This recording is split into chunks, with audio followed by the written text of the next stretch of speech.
this uh, during this discussion, but you have worked on numerous projects across like so many different continents, and I think it's really important for everyone to embrace the same technology. That the fact that AI African researchers could collaborate on perhaps cutting edge AI algorithms in medicine, that also we could partake in the advancement of artificial intelligence from our own definition, from our own problem definition, and perhaps that our solutions could also translate to global impact. We have seen the advance more recently, African startups continually raising more funds, and most of the startups, mostly Nigerian startups, are achieving unicorn status, which speaks a lot to the level of ingenuity and innovation that is here across. I think our platform is an avenue, or is a platform that tries to bridge this divide, providing a platform and also providing organizations of our partners with access to the right talent to solve general artificial intelligence problems. And I'm sure through conversations like the ones that we're having here, Professor Melvin, perhaps this would lead to fostering perhaps a new project or an interdisciplinary project, perhaps AI in education, and also us coming in with the knowledge in AI, and people collaborating basically on such ideas that overall will help us make the world a better place. So thank you, Meltem. I'm not sure exactly what your schedule is like today, but I'd like to have you around here for like the whole day. Like if you've never met Meltem, she's such a lovely human being. Yeah. I know, right? Yeah, like she's very enthusiastic and like I don't know. That's good. So I think thank you so much, Dr. Meltem. For now, yeah, I think we are going to usher in the next session. Yeah, it will also be nice for you before even you leave the studio to just get to meet Sharola Odipo. She's the managing partner at Accord Odipo and Co-Advocates, very what do you call it, experienced lawyer in policy and also tech law as well.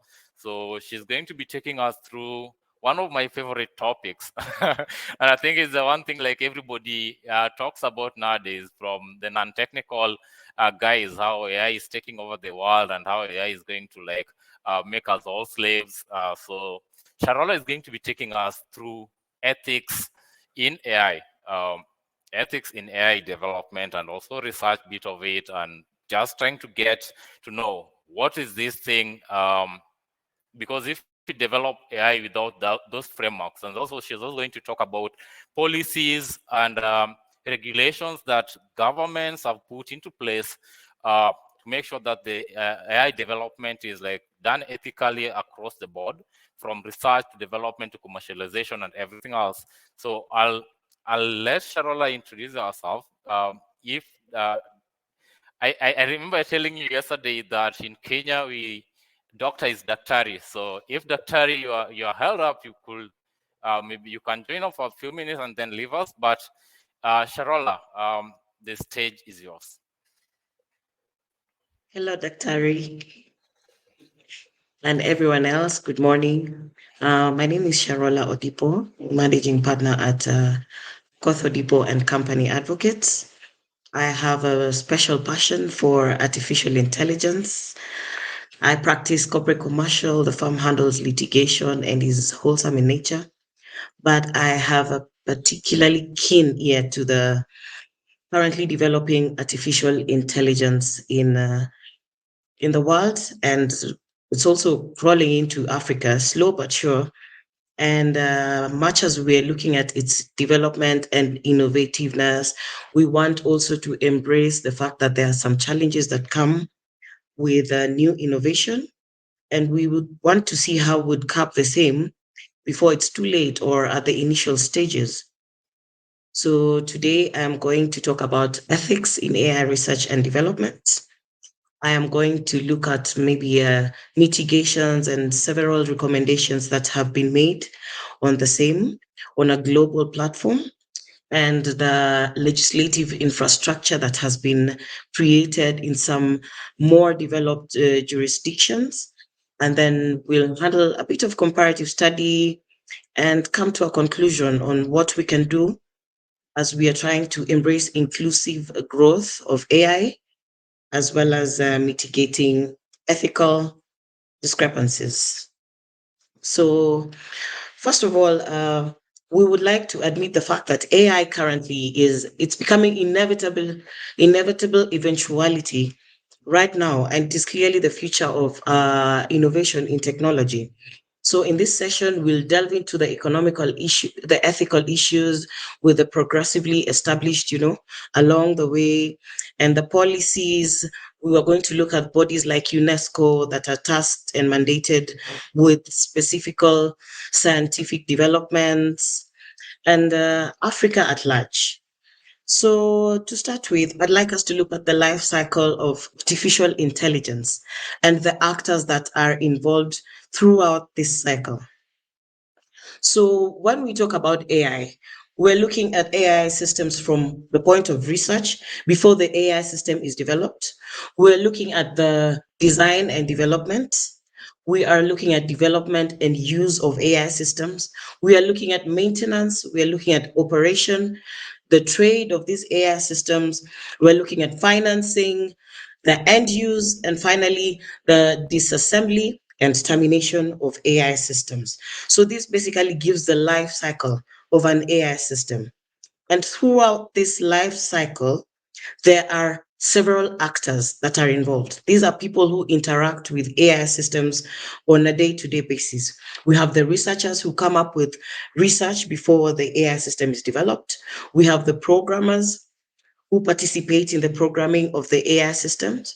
We have the engineers, we have the data scientists, we have the end user, the consumers who are like business entities, universities, students. I have noticed that you have mentioned a lot and are very enthusiastic about the education system. So we have students who are currently consumers of the AI systems. And as we look at the system, the life cycle, the actors, we have noted that there are several ethical issues that we are currently facing at different levels of this life cycle. So now we're going to delve into these major ethical issues that we are currently facing in AI. So the first major issue that we are facing is bias.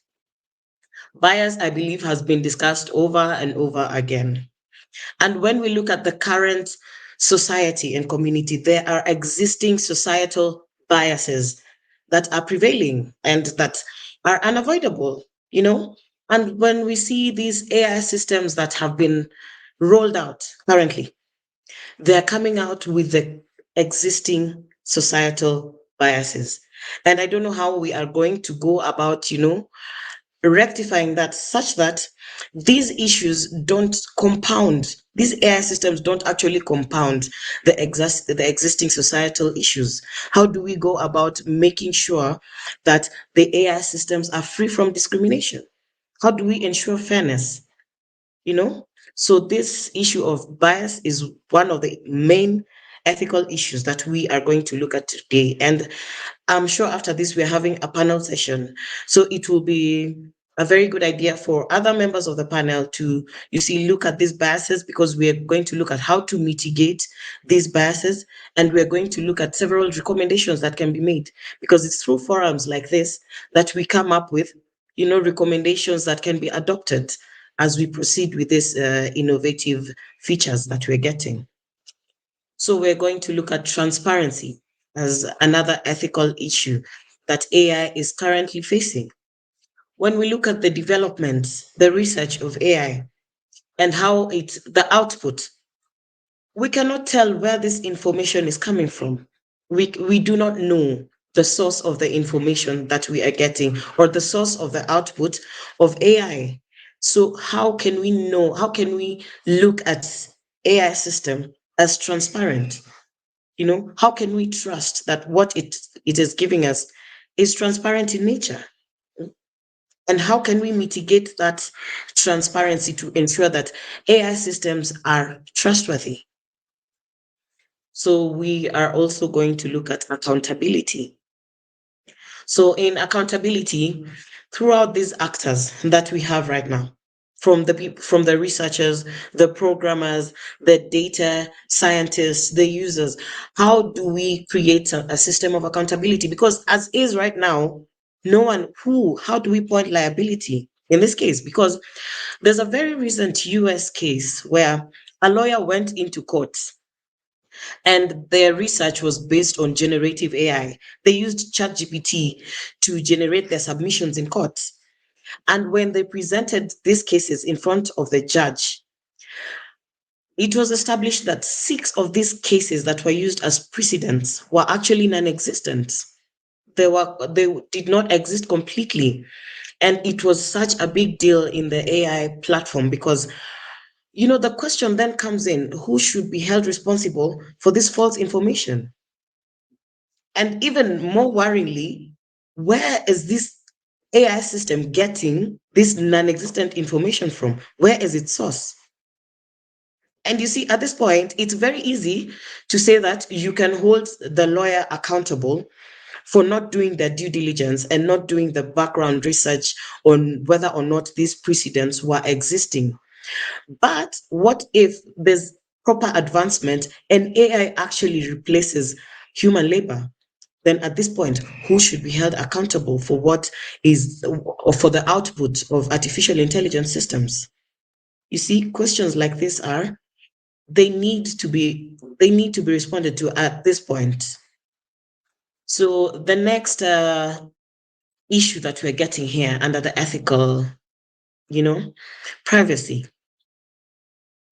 When you look at AI, data scientists will tell you that they need to get as much data as possible for an AI to give output that is accurate, detailed, and functional in nature.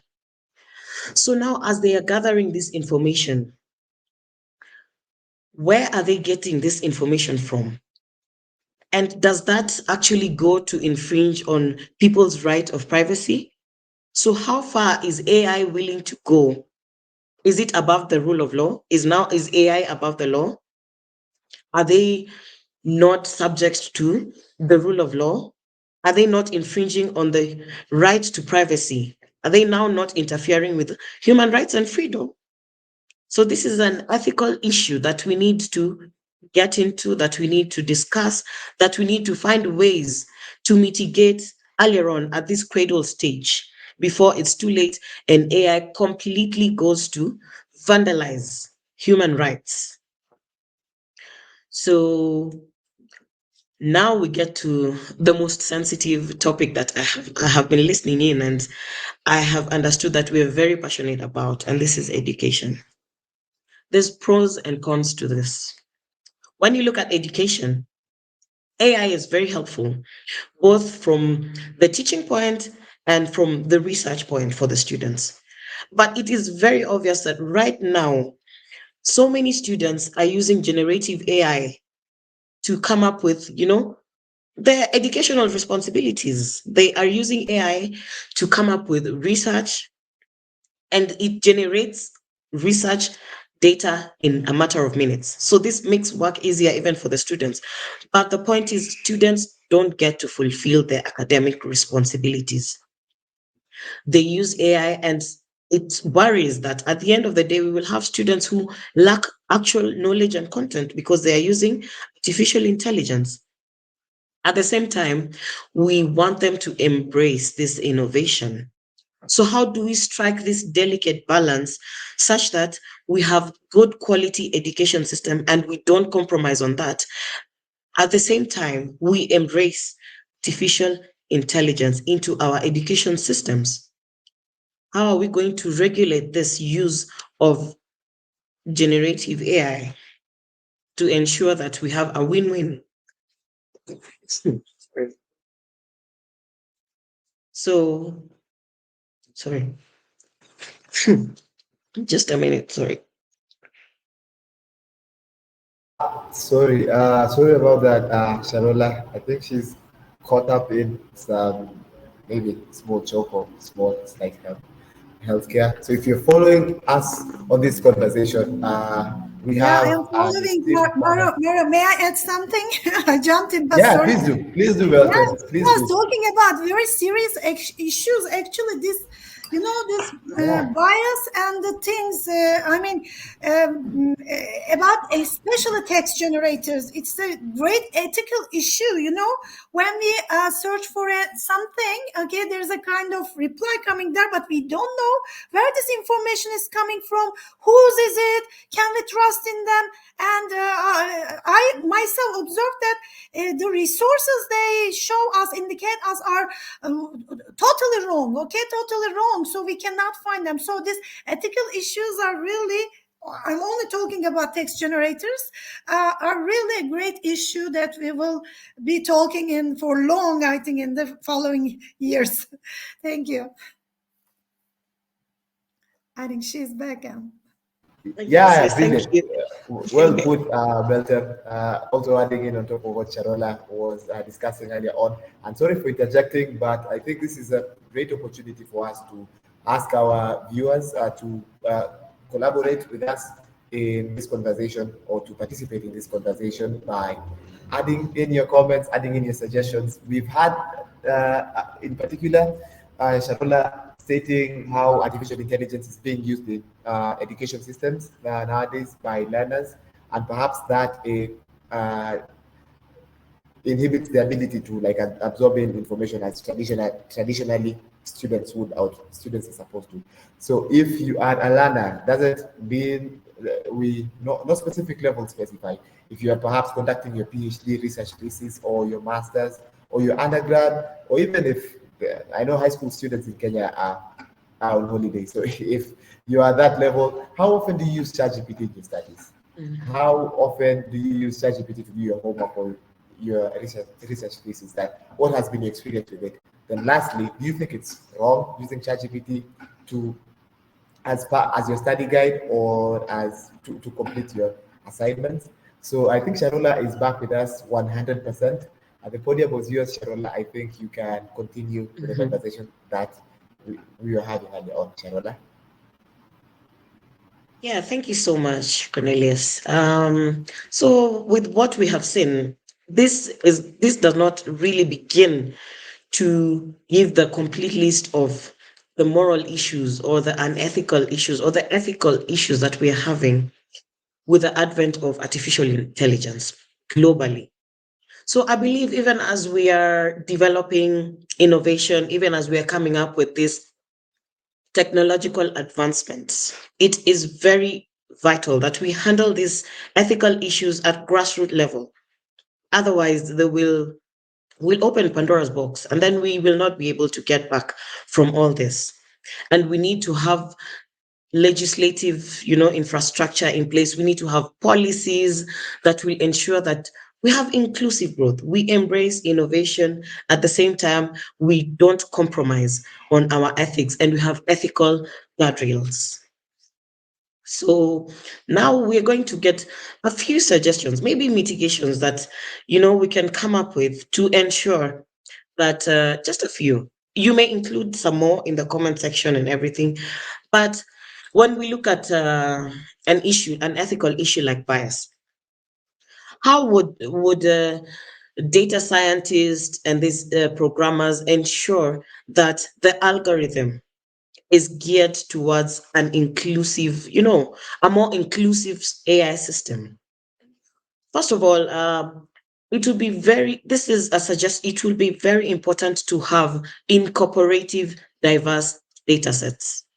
For instance, if you're coming up with an AI system, conduct your research thoroughly, go to the grassroots, go to the actual areas that this AI is going to serve globally, so that you're alive to the realities of what this system is going to handle. And you have factual evidence, and it's very accurate that the output that this AI system is going to give is the actual status on the ground. It's very important that the AI systems have diverse data sets. Also, when it comes to issues like transparency and accountability, I don't know about this will tickle a bit, but I feel like these developing entities need to retain some form of responsibility and accountability. Because what is the fallback? If you produce an AI system that ends up giving up erroneous outputs, who should be held accountable? Like that case in the US court where a system gave out completely non-existent information. Don't you think that regulatory bodies should ensure that the developing entities retain some form of responsibility, some form of liability, such that they will be very limited? You know, the autonomy of AI should not be absolute in nature. The AI should be regulated, because if it's absolute in nature, then where is the fallback plan? Who should take accountability and responsibility in case they mess up? You know? So when we are coming up with regulation, we need to include that. Consider the main actors in the AI lifecycle and, you know, allocate responsibility to these different actors here and there to ensure that it is well regulated and there is proper legislative infrastructure in place. Yeah, so when I mentioned earlier that the UNESCO is an entity that is properly mandated to ensure that science and technology develop with strong ethical standards and guardrails. So now we're looking at recommendations that are currently already in place by UNESCO. And UNESCO has come up with several areas of policy action that work towards improving the status quo of the ethical standards vis-a-vis innovations. So I'll just point out a few areas of policy action that they have come up with that work towards improving the ethical standards that is in the innovative world. So they have an area of policy action for ethical impact assessment. They have ethical governance and stewardship. They have data policy. They have development and international cooperation. They have environment and ecosystems, gender, culture, education and research, communication and information, economy and labor, and health and social well-being.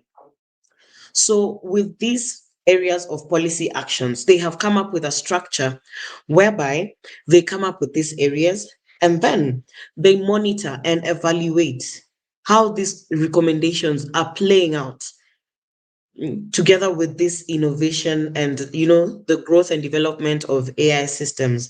And then they exploit and utilize these present recommendations to the level best.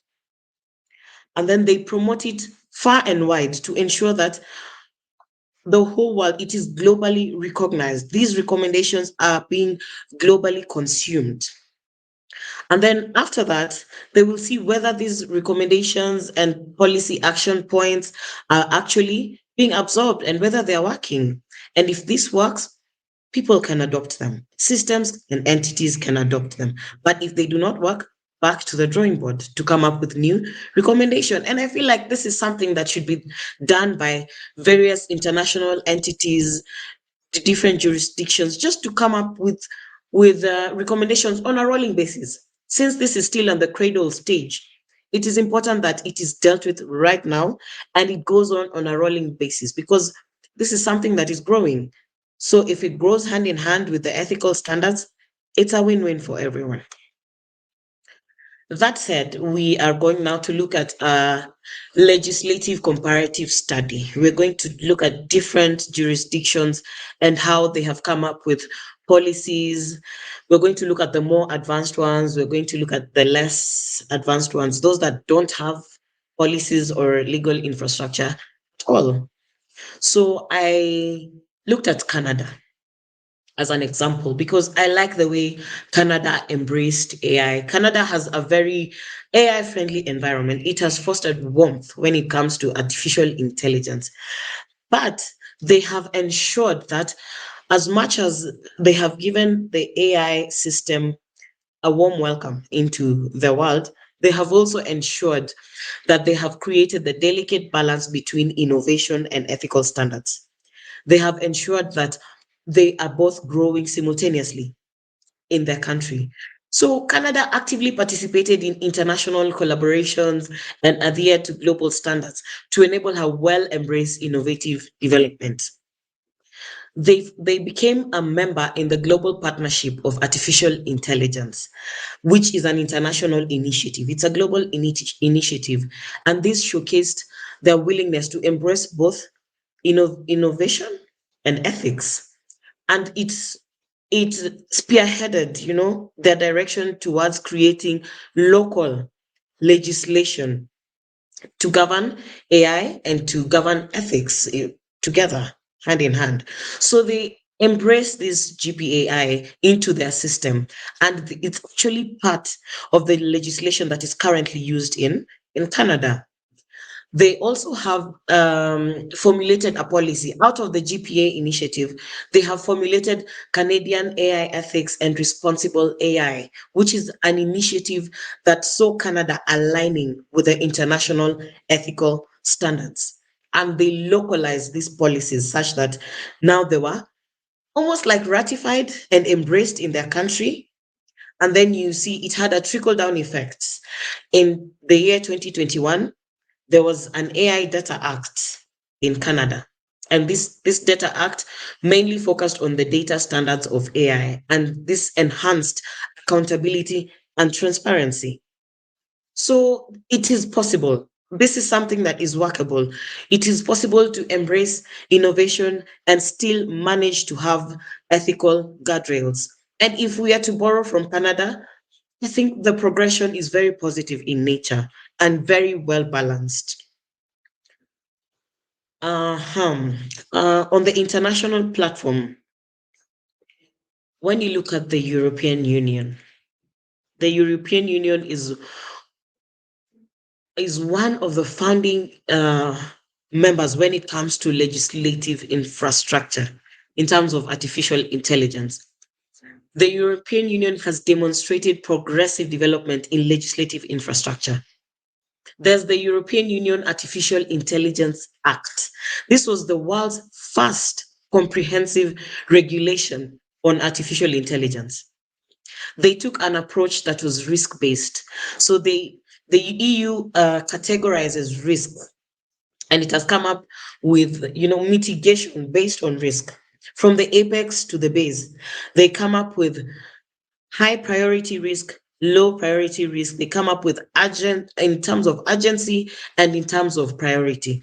And this has helped them to handle these risks on a rolling basis, depending on in the order of priority and whether or not it's low risk or high risk. And I think that we can borrow a lot, especially countries that are just beginning to embrace AI. If we look at what these countries that have developed infrastructure, legal infrastructure, what they've done so far, I think we can borrow a lot and have a smooth ride. So I also looked at Africa. Africa, we have embraced artificial intelligence, though slow but sure. Mauritius was the first country in Africa to publish a national AI strategy. And then in 2021, Egypt launched its national AI strategy to deepen the use of AI technologies and to transform the economy. Kenya, on the other hand, has an AI task force that is creating guidance on how AI technologies can be used to further the country's development. Tunisia has created an AI focused industry association. In Botswana, the government is encouraging organizations to set up research labs in the country and to gather as much AI talent as possible. Then in 2021, Rwanda established a technology center of excellence, mainly focused on digitalization and AI, and is also working towards an AI strategy center. So, based on this, it is very clear that Africa is slowly but surely doing it. We are embracing artificial intelligence. However, there is no legal infrastructure in place in Africa, none that I'm aware of currently, that provides infrastructure, that provides proper structure in terms of legislation on how to go about artificial intelligence. And I believe this creates a loophole, it creates a lacuna. And if Africa doesn't borrow right now from what other developed continents are doing, it will have a hard time. I believe, because we're at the cradle stage. So this is the best time for experts in the African continent to come together and make sure that the foundation of artificial intelligence and tech innovation is solid from the ground. So that said, we come to a conclusion that yes, we are embracing artificial intelligence. Yes, we are loving the innovation.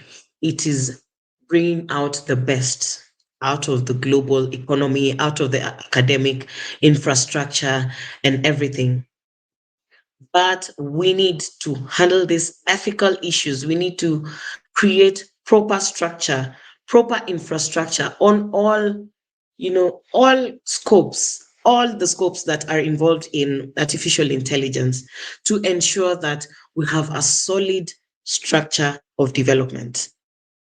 And with that said, I think I will invite participation. I'd like to invoke a conversation about what we have just spoken about so that it's involving and it's not just one-sided. Yeah, speaking of that, and thank you so much for the well-researched presentation here. For those joining us, thank you once more for joining us. And Sharola has made a really deep dive into artificial intelligence from a global perspective and also a more continental perspective. She, in her presentation, has highlighted the importance of ethics and also yeah, regulation in the adoption of artificial intelligence in our continent and broader. I saw that we had a question on LinkedIn, so I think I'll ask. Yes, yes, yes. The same has been featured here on our screen. So insightful conversations. I'm a machine learning engineer. I would like to know from experts how we can make sure that ethical standards regarding AI and bias issues are adhered to, particularly in Africa. So I'll rephrase that again. Insightful conversations. I'm a machine learning engineer. I would like to know from the experts how we can make sure that ethical standards regarding artificial intelligence and bias issues are adhered to, particularly in Africa. This is coming from Fardosa Ali Adam.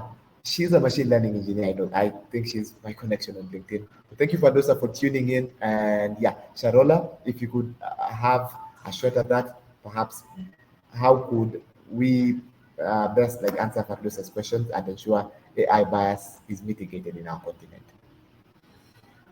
Okay, thank you so much, Fadosa. And I agree with you. Bias is the main, I think, is the major issue that we have in Africa. I'm not sure about Africa, but because we are yet to come up with legislative infrastructure, but this is just a general suggestion of mitigation, both globally and in Africa. I feel like we mentioned it in the conversation that if we came up with diverse data sets that incorporate thorough research, let's say these data scientists that are handling AI systems, while they are ensuring that they are creating an algorithm and a system, they need to do a thoroughly researched job. They need to delve deeply into actual, grassroots level. If you want to create data, let's say based on Africa, Nairobi, Kenya, do actual research at grassroots level to ensure that the data set that you are creating at that level for that particular AI system is true and alive to the realities that are actually there in Nairobi, Kenya, in Africa. So promote very thorough research to ensure that the data sets are well diverse and accurate in nature. I believe this will partially, if not completely, handle the nature of bias, depending on the bias that we are talking about at the time. Thank you. Thank you so much, Sharola. That's, I think, well put. So just to introduce our new guests and new panelists to this discussion, we have John Wafula. John Wafula is the head of commercial and data scientist at ACE Africa. A stands for Artificial Center of Excellence Africa, Artificial Intelligence Center of Excellence Africa. So it's in short, I think we call it AICE or ACE. In short.